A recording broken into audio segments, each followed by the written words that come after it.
আসসালামু আলাইকুম। সংবাদে আপনাদের সবাইকে স্বাগত জানাচ্ছি। আমি ফিরোজ তোহা। শুরুতেই সংবাদ শিরোনাম। বাংলাদেশের সর্বশেষ গুরুত্বপূর্ণ আপডেট সংবাদে আপনাকে স্বাগত। শুরুতেই সংবাদ শিরোনাম, পরে বিস্তারিত। প্রথমে জানাবো, প্রাত বিএনপি নেতার বাড়িতে লুটপাটের পর অগ্নিসংযোগ। বরিশালের মেহেন্দিগঞ্জে প্রাত বিএনপি নেতা এটিএম মতিউর রহমানের বাড়িতে লুটপাটের পর অগ্নিসংযোগ করা হয়েছে। এই ঘটনার পর এলাকায় চাঞ্চল্যকর পরিস্থিতি বিরাজ করছে। আজ উপজেলার ৬ নং বিদ্যানন্দপুর ইউনিয়নের ৯ নং ওয়ার্ডে এই ঘটনা ঘটে।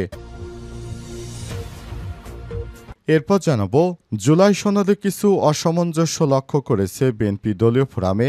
আলোচনার পর মতামত দেওয়া হবে বললেন বিএনপি নেতা সালাউদ্দিন। জুলাই জাতীয় সনদ ২০২৫-এর চূড়ান্ত খসড়ায় কিছু অসামঞ্জস্যতা রয়েছে বলে মন্তব্য করেছেন বিএনপির স্থায়ী কমিটির সদস্য সালাউদ্দিন আহমেদ। আজ চ্যানেল 24-কে দেয়া প্রতিক্রিয়ায় তিনি এই তথ্য নিশ্চিত করেছেন। এদিকে রাজধানীর ধানমন্ডি ৩২ থেকে আটক রিকশা চালক হত্যা মামলার আসামি নয় বলছে ডিএমপি। ধানমন্ডি ৩২ থেকে আটক হওয়া মোহাম্মদ আজিজুর রহমান ২৭ নামের এক রিকশা চালককে নিয়ে সামাজিক যোগাযোগ মাধ্যম সহ বিভিন্ন জায়গায় অপতথ্য ছড়ানো হচ্ছে। তাকে নাকি হত্যা মামলার আসামি করা হয়েছে, কিন্তু পুলিশ জানিয়েছে তাকে হত্যা মামলার আসামি করা হয়নি, তাকে এমনিতেই আটক রাখা হয়েছে। এদিকে দেলোয়ার হোসেন সাঈদীর রায়ে মিষ্টি বিতরণকারী আওয়ামী লীগ নেতাকে মিষ্টি খাইয়ে গণপিটুনি। জামাত নেতা দেলোয়ার হোসেন সাঈদীর ফাঁসি রায় ঘোষণার পর পিরোজপুরের ইন্দুরকান্দিতে আনন্দ মিছিল ও মিষ্টি বিতরণ করা এক আওয়ামী লীগ নেতাকে গণপিটুনি দিয়ে পুলিশে সোপর্দ করেছে স্থানীয় জনতা। এদিকে জুলাই সনদেই নির্বাচন চায় জামাত, এনসিপি। ভিন্ন অবস্থানে বিএনপি। রাজনৈতিক দলগুলোর কয়েক দফায় আলোচনার পর শেষ পর্যন্ত জুলাই সনদের খসড়া প্রস্তুত করে তাদের কাছে পাঠিয়েছে জাতীয় ঐক্যমত্য কমিশন। দলগুলোর মতামত নিয়ে আগামী সেপ্টেম্বরের প্রথম সপ্তাহের মধ্যে জুলাই সনদ ঘোষণার কথা বলছে কমিশন। এবং সর্বশেষ জানাবো, আসামের নতুন লাইসেন্স নীতির অনুমোদন। বাংলাদেশ সীমান্তবর্তী এলাকায় আগ্নেয়াস্ত্র রাখতে পারবেন ভারতীয়রা। আসামে বাংলাদেশি সীমান্তবর্তী এলাকায় চাইলে আগ্নেয়াস্ত্র রাখতে পারবেন সেখানকার সাধারণ ভারতীয়রা। এ সংক্রান্ত লাইসেন্সের নীতি অনুমোদন করেছে আসামের ভারতীয় জনতা পার্টির নেতৃত্বাধীন সরকার। অরক্ষিত বা প্রত্যন্ত অঞ্চলে বসবাসরত নাগরিকদের আত্মরক্ষার জন্য নতুন এই অবস্থার অনুমোদন দেওয়া হয়েছে। প্রিয় দর্শক, এতক্ষণ শুনছিলেন সংবাদ শিরোনাম, এবারে বিস্তারিত। তবে তার আগে বন্ধুরা, অনুরোধ থাকবে এই সংবাদটিতে একটি লাইক দিন। এই চ্যানেলে আপনি নতুন হয়ে থাকলে আমাদের সংবাদটি দেখতে দেখতে চ্যানেলটি সাবস্ক্রাইব করে রাখুন। কমেন্ট করে বন্ধুরা আপনার মূল্যবান মতামত জানিয়ে দিন আপনি বিশ্বের কোন দেশ থেকে বা বাংলাদেশের কোন স্থান থেকে আমাদের সংবাদটি দেখছেন এবং শুনছেন। আর বন্ধুরা, এই সংবাদটি আপনার সোশ্যাল মিডিয়া ফেসবুকে শেয়ার করে বন্ধুদেরও দেখার সুযোগ করে দিন। এবারে বিস্তারিত। প্রাত বিএনপি নেতার বাড়িতে লুটপাটের পর অগ্নিসংযোগ। বরিশালের মেহেন্দিগঞ্জে প্রাত বিএনপি নেতা এটিএম মতিউর রহমানের বাড়িতে লুটপাটের পর অগ্নিসংযোগ করেছে দুর্বৃত্তরা। আজ উপজেলা ৬ নং বিদ্যানন্দপুর ইউনিয়নের ৯ নং ওয়ার্ডে এই ঘটনা ঘটে। স্থানীয় সূত্র থেকে জানা গেছে, বিদ্যানন্দপুর ইউনিয়নের সাবেক চেয়ারম্যান ও ইউনিয়ন বিএনপির সাবেক সভাপতি এটিএম মতিউর রহমানের মৃত্যুর পর তার সন্তানরা বরিশাল নগরী ও প্রবাসে বসবাস করেন। গ্রামে বাড়িটি দীর্ঘদিন তালাবদ্ধ ছিল। শুক্রবার রাতে যে কোনো সময় দুর্বৃত্তরা বাড়িতে ভাঙচুর চালিয়ে আসবাবপত্র লুটপাট করে নিয়ে গেছে। পরে আগুন ধরিয়ে দিলে বসত বাড়িটি সম্পূর্ণ বশীভূত হয়ে যায়। প্রত্যক্ষদর্শী একই বাড়ির আকলিমা বেগম জানান, তিনি ফজরের নামাজ পড়তে ভোরে আনুমানিক 4:30টার সময় উঠে দেখেন পাশে চেয়ারম্যানের ঘরে আগুন জ্বলছে। তখন তিনি চিৎকার দিলে স্থানীয়রা এসে আগুন নিয়ন্ত্রণে আনেন। ততক্ষণে ঘরে সবকিছু পুড়ে ছাই হয়ে গেছে। স্থানীয় বাসিন্দা মোশারেফ হোসেন বলেছেন, মতিউরের সন্তানরা বছরে 2 বার গ্রামে আসতেন, তবে ঘরটি সবসময় তালাবদ্ধ থাকত। দুর্বৃত্তরা ভাঙচুরের পর আগুন দিলে মুহূর্তেই ঘরটি পুড়ে গেছে। অভিযোগকারী মোস্তফা কামাল উদ্দিন হারুন বলেন, আমাদের গ্রামে কিছু লোকের সঙ্গে আমাদের জমি জমা নিয়ে বিরোধ রয়েছে। বিরোধের জের ধরেই হামলা ও অগ্নিসংযোগের ঘটনা হয়েছে। আগুনে তাদের অর্ধ কোটি টাকার ক্ষয়ক্ষতি ক্ষয়ক্ষতি হয়েছে বলে দাবি করেন তিনি। কাজিরহাট থানার officer in charge OC Mohammad Mizanur Rahman Khan জানান, ঘটনাস্থলে পরিদর্শন করেছি, ক্ষতিগ্রস্ত পরিবার লিখিত অভিযোগ দিয়েছে, তদন্ত সাপেক্ষে আইনগত ব্যবস্থা গ্রহণ করা হবে।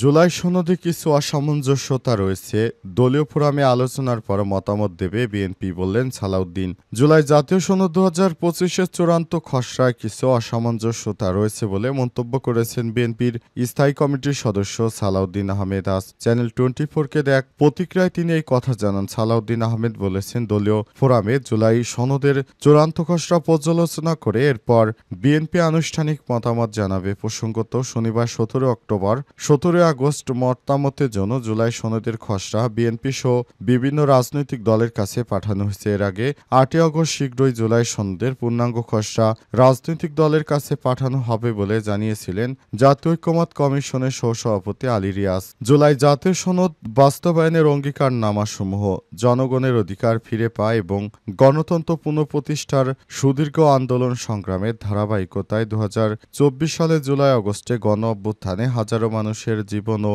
রক্তদান, অগণিত মানুষের সীমাহীন ক্ষয়ক্ষতি ও ত্যাগ তিতিক্ষার বিনিময়ে অর্জিত সুযোগ এবং তৎপ্রেক্ষিত জন আকাঙ্ক্ষা প্রতিফলন হিসেবে দীর্ঘ ধারাবাহিক প্রক্রিয়ার মধ্য দিয়ে প্রণীত ঐক্যমতের ভিত্তিতে গৃহীত নতুন রাজনৈতিক বন্দোবস্ত দলিল হিসেবে জুলাই জাতীয় সনদ 2025-এর পরিপূর্ণ বাস্তবায়ন নিশ্চিত করব।